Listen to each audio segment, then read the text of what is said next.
Donc, tu veux une maison, une très belle villa, une chambre bien décorée, une cuisine moderne, un garde-manger plein, une garde-robe pleine à craquer, des bijoux, des voitures, de la cosmétique, des parfums, voyager un peu partout dans le monde, avoir ton propre business à succès, un compte bancaire bien rempli, un mari aimant. Donc, tu veux tout ceci, pourtant tu ignores la méthode la plus efficace pour obtenir tout ça.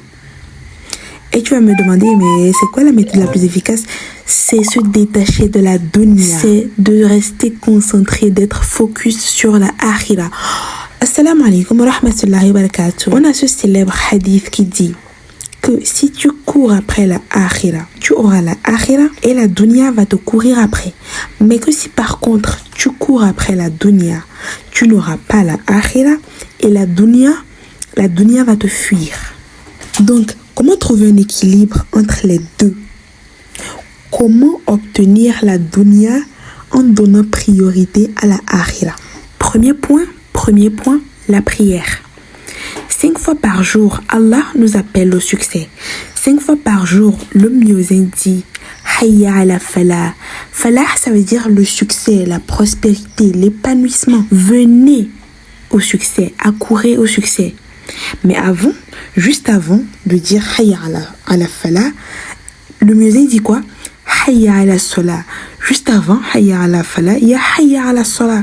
Donc, je suis désolée, mais je ne peux pas avoir du succès. Je ne peux pas avoir du succès si je ne prie pas.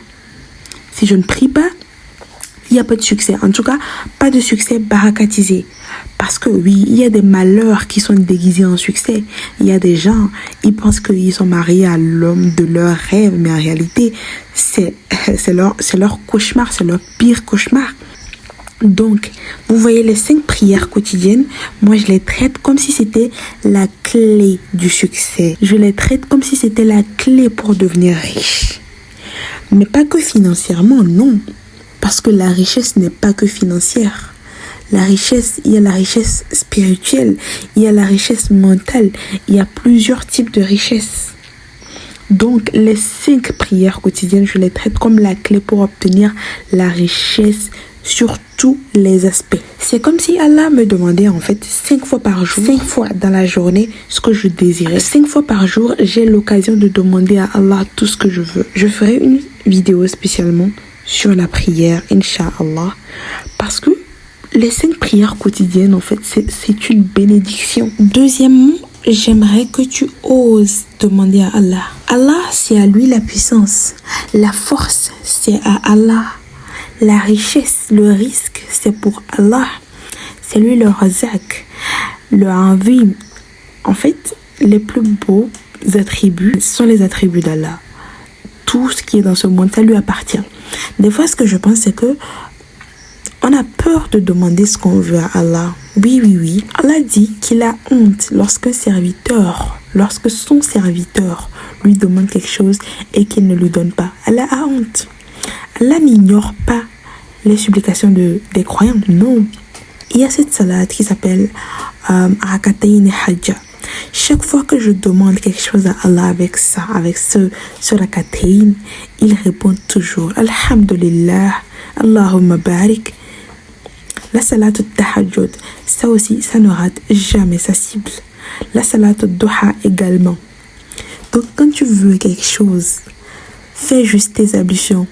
Fais 2 rakats et demande ce que tu veux à Allah.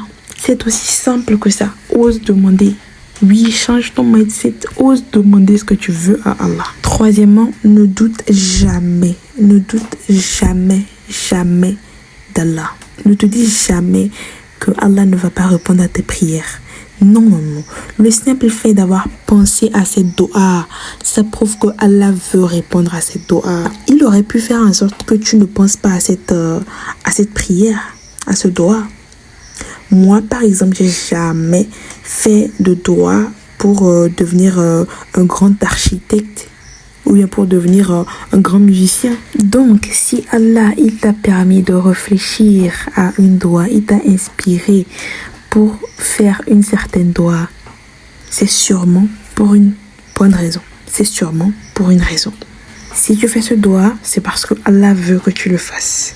Qu'Allah nous guide sur le droit chemin, sur le chemin du paradis, sur le chemin du succès ici-bas et sur le chemin du succès dans l'au-delà. Qu'Allah me pardonne si j'ai fait des erreurs. Allahumma amin. Assalamu alaikum wa rahmatullahi wa barakatuh.